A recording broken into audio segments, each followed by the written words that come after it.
Brent Venables, of course, made such significant strides in year two in Norman. We'll see what the forecast is for year three. We're talking Sooners football for the next 30 minutes or so. We've got Parker Thune here, KREF Sports, and of course, OU Insider on Rivals. Parker, it's good to see you. Yeah, likewise, Mark. Always a pleasure. Appreciate you being here.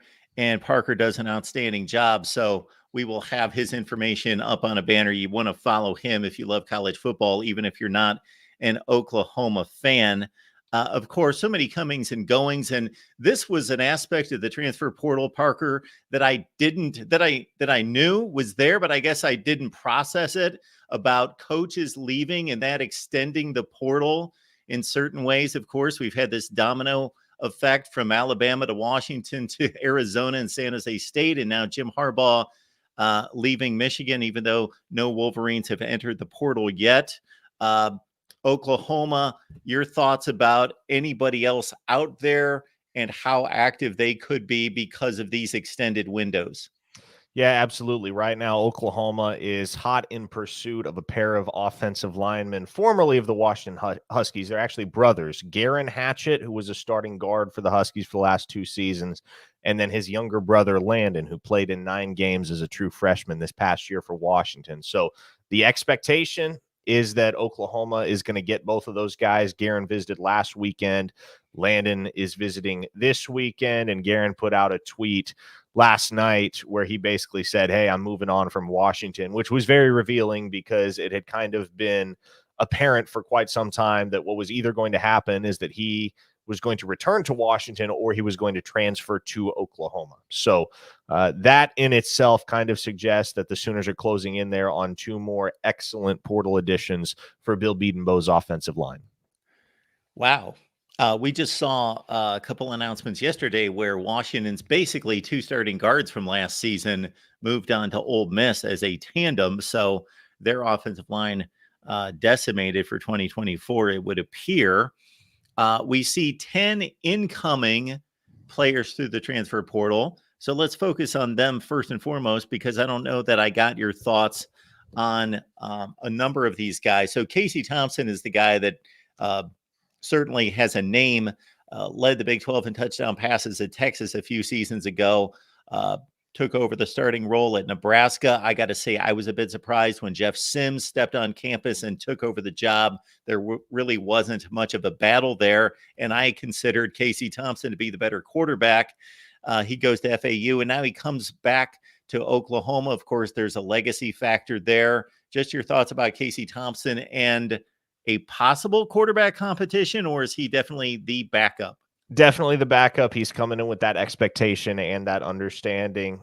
He is Sooner born, Sooner bred. Obviously, Dad Charles was an Oklahoma great in the late 1980s. And, it's funny. If you listen to Casey kind of tell the story of his journey to Oklahoma, he almost committed to the Sooners out of high school.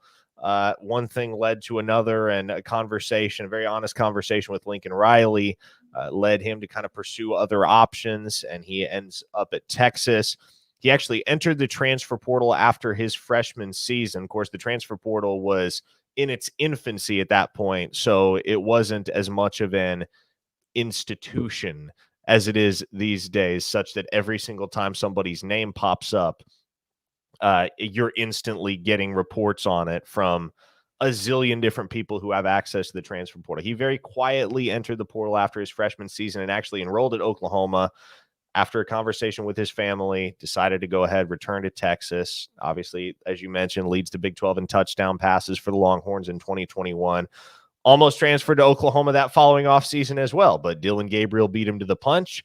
The following offseason, after his 1-year stint at Nebraska, almost transferred to Oklahoma once again, but decided that he wanted to go somewhere where he could start. Lands at Florida Atlantic, plays 3 games, tears the ACL, and he's going to be participating in his 7th year of college football coming up for Oklahoma. And so I think the thought for Casey right now is that long-term he wants to be a coach. He wants to have a career in coaching. So he gets to come back home, help a program that he has always admired and respected and rooted for. And if they need him, he's going to be available. He'll be battling with Michael Hawkins and Brendan Zerbrug, 2 incoming freshmen, for the role of primary backup behind presumed starter Jackson Arnold. So he'll be ready in a pinch if they need him. But I think year 7 for Casey Thompson is more about just finding somewhere where he can settle down, put down roots, be comfortable for a little while, and make the seamless transition from playing to coaching. Parker, Jake Roberts is the most recent of the additions through the transfer portal. The tight end comes in from Baylor, had 1 season with the Baylor Bears, caught 66 passes in his career, 23 of those with Baylor last season. Is this just a role player, or do they think that this is a guy that can be a target on a regular basis? Well, there's not a ton of proven depth in Oklahoma's tight end room. You bring in Jake Roberts because he has experience. And there's another angle to it as well. I'll dive into that in just a second. But as you look at Oklahoma's tight end room as it stands, absent Jake Roberts, right? You have a guy that has caught 1 pass in his collegiate career in Caden Helms. You have another guy who's caught 1 pass in his collegiate career in Cade McIntyre. You have an incoming freshman in Devon Mitchell, who, although he is a very talented player and was a blue chip recruit that had every offer in the country, obviously hasn't done anything at the collegiate level either. And then the Sooners had previously in the cycle added Bauer Sharp from Southeastern Louisiana, a converted quarterback and superb all-around athlete. But again, it's one thing to excel at the FCS level. I think Southeastern Louisiana is actually Division II. It's one thing to excel at that level. It's another thing to excel at the Power 5 level. So in Jake Roberts, what you know is that you have a guy who has played a long time at the FBS level, had success, been a starter, and he's somebody that you can count on if there is no viable alternative. If none of those other guys pan out, which Oklahoma expects that they're going to have at least a couple of dudes that they can rely on in that tight end room. But Jake Roberts provides experience, and you can count on that guy to give you quality snaps, give you quality reps if there is no better option available at your disposal. And also, Jake's younger brother, Nate Roberts, is a 4-star tight end and composite top 100 player in the 2025 cycle. He's from right down the road in Washington, Oklahoma, which is about 20 minutes from Norman. So the Sooners are certainly hoping that bringing in Jake is going to increase their chances of landing Nate as well. They're battling Ohio State and Oregon right now for his services. KREF Sports, OU Insider, Parker Thune. You can catch him on KREF Sports every weekday from 12 to 3 Central Time. KREF Sports, that's the show with Parker Thune right there. All right, I'm going to ask you, in addition to the losses on the transfer portal side from a micro standpoint, but also from a big picture. So we'll start micro. I think this is one aspect of it that frustrates fans. Dalen Smothers, big recruit, a lot of expectation. The typical Oklahoma fan tracks the recruiting, the pursuit of him. He commits, he signs, he's in the running back room. They don't get any production out of him, and then he's off to the transfer portal and signs with NC State. Just that being new to college football, that a lot of guys where there was so much expectation and anticipation of the contribution, and then before they produce anything, they're off somewhere else. Yeah, it's just part of the new normal, Mark. And it obviously hurts a little bit when you're an Oklahoma fan and you see a guy like Dalen Smothers and maybe you didn't expect to enter the transfer portal. A lot of the guys that entered the portal from Oklahoma this past offseason were processed, and that the Oklahoma staff said, hey, there's really not a path to playing time for you here. I think you'd be well served to look somewhere else. That wasn't the case for Dalen Smothers. He and Caden Green, the outstanding freshman guard who ended up transferring to Missouri, those were 2 guys that the Oklahoma staff did not plan on leaving, and they certainly did not want them to leave. But these days, that's how it is. It happens to every single program. You will have guys every single year that enter the transfer portal unexpectedly. Yeah, it gives and it takes. And I think that's the important thing to understand, is that even losing a guy like Dalen Smothers, as highly regarded as he is / was, well, it opens the door for Oklahoma to potentially take a guy, a very talented guy, that they might not otherwise have had room for. And they brought in Tennessee Martin, transferred Sam Franklin to kind of augment their other pieces in the backfield with Smothers out the door. Franklin is a guy that was very highly coveted at the Power 5 level when he entered the portal. Oklahoma beat out several high-end contenders for his services. And so it's the old adage, one door closes, another one opens. And that's just kind of the approach that you have to take these days with it, because you're going to get victimized by it, but you'll also benefit from it. And then, of course, the other end of the spectrum is the guy that becomes a productive player, stays for quite a long time. The fan base gets attached to him. You see guys like Key Lawrence, of course, moving on to Ole Miss after being a 3-year starter. Tyree Walker to a lesser extent, although during a large stretch of the season this past year, he was the guy because of injuries and other issues who really gave a nice performance to keep that running back room viable for a large stretch of the season. So those guys are lost as well.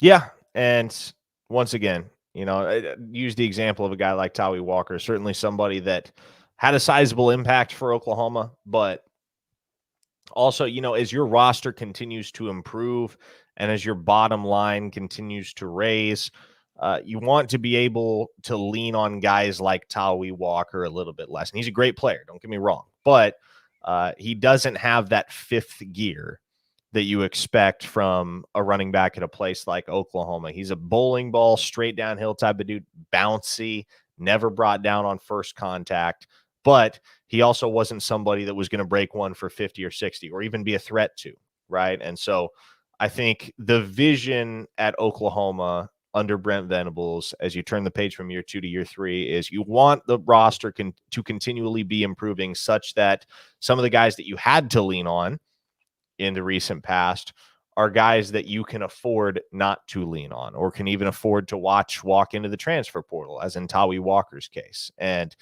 the Sooners got a big lift late in the season when Gavin Sawchuk finally got healthy and kind of seized command of that backfield, finished the season with 5 straight 100-yard performances.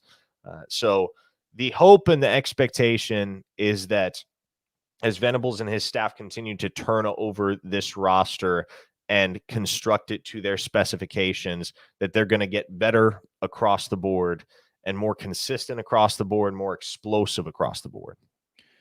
And of course, Parker, as the roster gets turned over, we know that one of the big initiatives from Brent Venables was the evolution and the effort put toward the strength and conditioning program. Does that continue to be talked about in regards to the progress that they've made and what they still want to accomplish? Yeah, certainly. I mean, especially going into the SEC, for a program like Oklahoma, strength and conditioning has to be an aspect that is not only emphasized, but elite. And the Sooners have a guy in Jerry Schmidt, their head strength coach, who is one of the elites across the country in his department. So, it's something that, year 1, they had to break a lot of guys, quite honestly. They had to figure out who could hang and who couldn't at a place like Oklahoma, because there had been a lot of bad evals, a lot of questionable, shaky evals by the former staff. And Venables and his group had to find out quickly, okay, who actually is not only physically good enough to stay here, but who is mentally tough enough to play the style of football that we want to play at Oklahoma. And you don't necessarily get all of your answers in the weight room, but what happens in the weight room will go a long way towards helping you find those answers. Parker, we see a offer go out to 5-star tight end Kendra Harrison. That's, of course, for 2025. We also know that the late signing day is coming up here in a couple of weeks. Anything on the recruiting front that we should be looking out for? No, nothing imminent. The Sooners are not pursuing anybody else in the 2024 cycle. They're content with their class. It currently sits at number 7 in the country. 27 scholarship signees. They feel great about it, feel as though they covered all their bases, addressed all their needs, and now the focus turns toward 2025. They already have 9 commits in the 2025 class. and are hosting a junior day tomorrow, Saturday, the 27th, in which they will host upwards of 30 nationally elite prospects, both commits and targets, as they kind of start to figure out who they want to prioritize in the 2025 cycle moving forward. It's going to be a smaller class for Oklahoma. My expectation is 20 to 22 players. In this one, you already have 9. So the staff is going to have to be pretty scrupulous about who they make a priority moving forward. But they've got good options, got a lot of blue chip type 4 or 5-star dudes that have high interest in Oklahoma. And so you just kind of got to mentally flip the page from 2024 to 2025, which is a tough thing to do for people in my line of work because it's just a vicious cycle, right? You kind of flush all the prospects from one season, and then next cycle, one rolls straight into the other. So recruiting is a nonstop game. The Sooner staff certainly approaches it as such, and they'll be hosting junior days not only tomorrow, the 27th, but the following weekend, February 3rd, as they kind of start to put eyes literally on some of their top targets in the 2025 cycle. And folks, if you're starting to review those 2025 classes, 9 commits at this stage is really high compared to the other top programs in the country. So Oklahoma off to another strong start for 2025. Parker Thune, KREF Sports, OU Insider on Rivals. Any particulars there just to make sure that people can find you, Parker? Yeah, there you see my Twitter handle at Parker Thune. Great place to stay up to date with everything that I am doing. OUinsider.com on the Rivals Network is the premier source for all OU sports and recruiting information. If you are a Sooner fan, if so, go ahead, grab a subscription over there. It'll only cost you a few bucks a month, and we will keep you more than informed. Parker, always great to have you. Appreciate the insight. Have a great day. Thanks, Mark. I appreciate you. Great stuff, as always, from Parker Thune. He is always one of those phone calls that I make, one of those text messages, one of those DMs to talk Oklahoma football. He's been joining us for quite a long time, and one of the reasons why we have produced 142 shows for the Oklahoma live show. So if you follow us on a regular basis here at the Voice of College Football, you understand that we've got 15, that's 15 team channels. Most of those are active. We do have a few that were active at one point that we need to grow and build at some point, but we want to make sure that the channels that we're focusing on are strong. So our situation with Oklahoma Live and the last 3 that we've produced have done fairly well, 2,000, 2,500 views. So we want to continue to produce Oklahoma content, specifically this Sooners live show. So please listen. This is where we stand right now on this. SD1 Sports, the fine folks over there, we've had a partnership, a working relationship with them for a few years. Chris and the gang at SD1 Sports, they do a great job. Check out their content. However, the Oklahoma show exists over there on the SD1 Sports channel. We're simulcasting right now on the main national channel, on SD1 Sports Oklahoma, and then also on our SEC channel. And so we are moving this show. So if you're watching on SD1 Sports, certainly check out what Chris has available there. But also keep in mind that we are moving this Oklahoma show to some combination of our channels here at the Voice of College Football, and it will certainly be on the SEC channel. So we don't want this show to be a situation where a lot of people wonder where it went because you're only watching the SD1 Sports Oklahoma channel for this show. And our situation with Sooners Live, as you can see, we produced 142 shows. Those for the better part of that run has been a weekly show on time every week. However, our buddy Jason Ray has not been able to continue the show. There's no issue there. Jason's still a good friend, but he has other work and family obligations, so he has not been able to continue the OU live show with us. Therefore, we've got guys like John Hoover and Parker Thune and other Oklahoma contacts that I reach out to every week. None of them are able to make a commitment to a show each and every week because they have their own deals going on. But we have them on a regular basis. So we are building a rotation of Oklahoma guests and will continue. A priority is to continue this Sooners live show for all of you each and every week. Again, we've got an investment of 142 shows, and has been shown over the last several shows with 2,000 to 2,500 views is that you guys enjoy the show.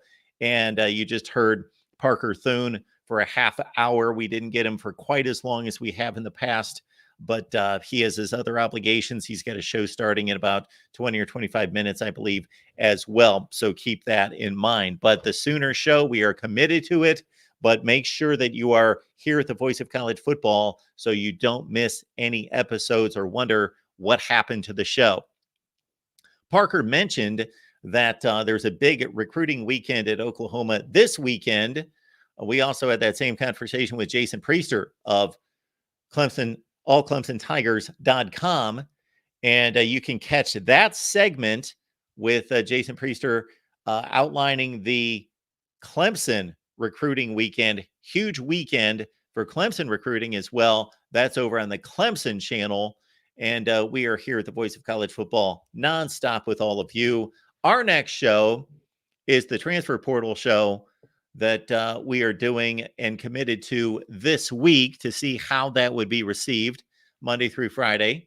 So at 4 p.m. Eastern time, we will see you back right here, Transfer Portal show. And then also, we've got the Big Ten Live show that comes up tonight at 7 o'clock Eastern time. 7 o'clock Eastern time, the Big Ten Live show. And in the meantime, would love to hear from any of you in the chat. Again, programming note, keep it locked in here at the Voice of College Football on the main channel to stay connected with our Oklahoma live show. And for the rest of the day, we've got the Transfer Portal update at 4 p.m. Eastern time, the Big Ten Live show at 7 Eastern. We've got the Mountaineer Fan Zone show over on the West Virginia channel at 8 p.m. Eastern time. And then directly after the Big Ten Live show, Big Ten fans head over to the USC channel for the USC call-in show with Matt Zemek and Tim Prangley at 9 Eastern, 6 Pacific time. That's the rundown. And if you can't keep track of all of that, go to the community page every day right here on the main channel, and we outline the entire program lineup here at the Voice of College Football every day. All right, who's in the chat?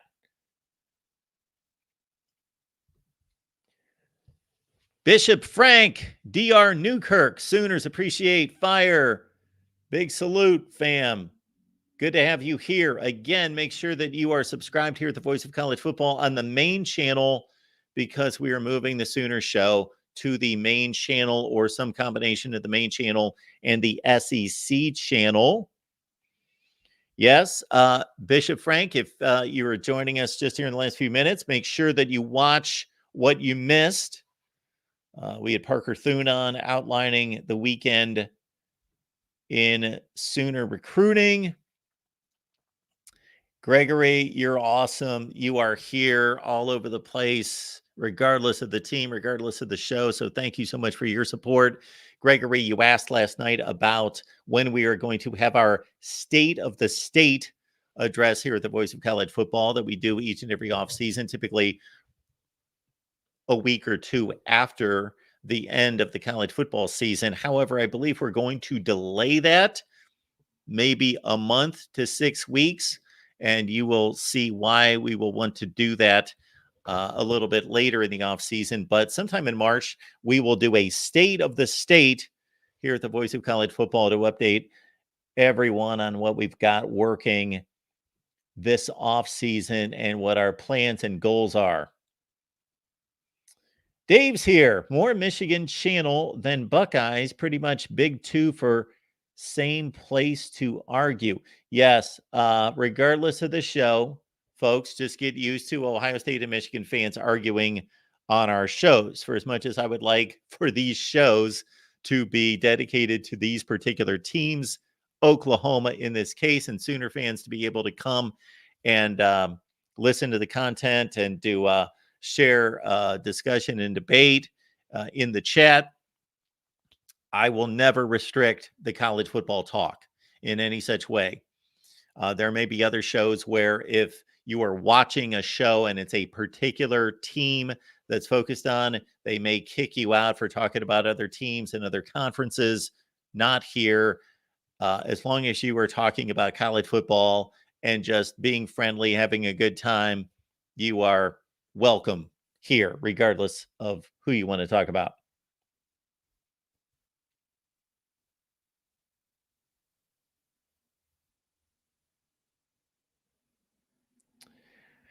Gregory, actually, if you really analyze the content here and what I have to say about Ohio State, yeah, I'm really not a super fan. You can go to a lot of other places where they are talking so much more Ohio State football, and in a fan mentality, we cut it straight. There has been so much criticism of Ohio State football on this channel that I in no way would call myself a super fan, and anybody that's listening and watching through the years would do that in any such way. Yes, I grew up an Ohio State fan. I'm still an Ohio State fan. I would like them to win every game. However, yes, we cut it straight, and there's been much criticism of Ohio State football, and we do our best to tell it like it is.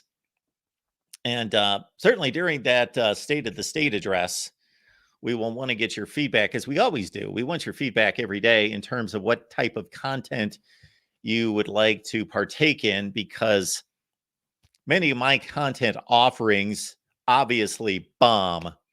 So I don't have the pulse of College Football Nation. I do a poor job of that. I know what I like to talk about. I know what I like to produce content on, but I'm a little bit more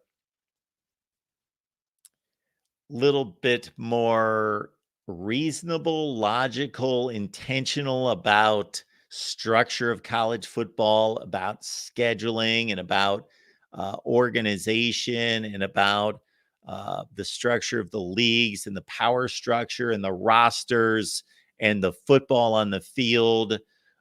Many of you, it's been obvious to see view totals both here on my channel and I guess on other channels. I really don't look at other channels, but of course, YouTube feeds me the thumbnails that you see anytime you jump on YouTube to see whatever they're feeding you to try to entice you to watch, that people want to hear gossip. That's all there is to it. If this channel fails, if this channel ceases to exist at some point, it will be because we don't gossip enough. Absolutely. That will be the reason. That will be the reason.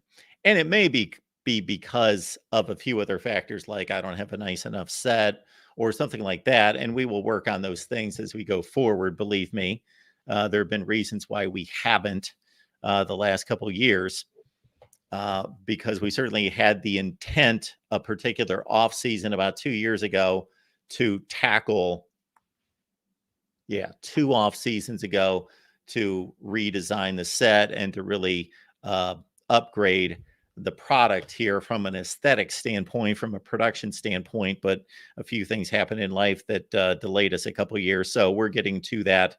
Hopefully this off season is the intent. I will never promise anything. It is my thought that it is stupid to promise anything that can't be delivered. So I will tell you my intent. So yeah, a lot of people love the gossip out there, the speculation. So those are the type videos that are exploding out there. And I think there's a reasonable place for speculation. Jim Harbaugh retires. Or I'm sorry, Jim Harbaugh leaves to go to the Los Angeles Chargers. He leaves Michigan. So, of course, we're going to speculate on coaching candidates. That's not speculation. That's an obvious, there's a coaching vacancy, who would be the top candidates. But the speculation and the gossip, I think we've dragged ourselves to a place on social media and in the conversation of sports and other things in this country and in this world to the point where we have people that are thriving on YouTube and social media that are basically, we are not just now commenting and responding to people that are commenting, we're responding to people that are commenting and criticizing other people that are commenting on the action on the field or whatever the coaching move that was made or the hiring or firing. So we have people that are commentating, then we have other people that are commenting and criticizing and critiquing their comments. And now we've got people that are actually commenting and critiquing on the people that are commenting and critiquing.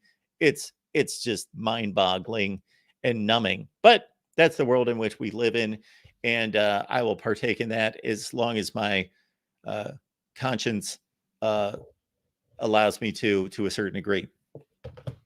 And then if we produce really good college football content and it fails to resonate, then we will pack up our bags and do something else.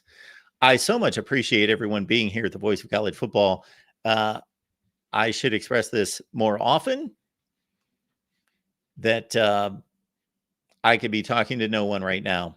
The videos could not be successful and the videos could be seen by no one. So we appreciate your time. We know that you've got 1 million+ options. You've got millions of options, not just in college football, but in sports, in entertainment, politics, otherwise, to watch, to consume. And so for you to be here, we appreciate your viewership. We appreciate your support. We appreciate everyone who, like our guy on the screen, Bishop here, has basically said, I hit the like button. So it starts right there in regards to your support for the channel. We got an SEC channel. We got a Big 12 channel. So please check them out. The links are in the description section of this video right here, the Big 12 channel and the SEC channel as well. So check them out. Just this week on the SEC channel, we had an Ole Miss update, Arkansas update, Kentucky update, Georgia update. On the Big 12 channel, BYU update, Oklahoma State update. And then we also have our various Big 12 shows that are delivered there each and every week. We may start an SEC show. If I can find the time in my schedule, we may start up an SEC show because I just think it's required. It's needed. We could do a great SEC show. I truly believe that the resources and the time are the only thing standing in our way of being the very best college football channel anywhere. Truly believe that if we had the time to prepare shows, as you see elsewhere, yeah, we would kill it beyond belief. But you work with what you've got. So thank you so much for being here. We appreciate it. We'll be back here at 4 p.m. Eastern time with the transfer portal update. Don't forget, 7 p.m. Eastern time every Friday, including tonight, 7 p.m. Eastern time, the Big Ten live show right here at the Voice for College Football on the main channel. And we will see you at 4 and at 7. Have a great day.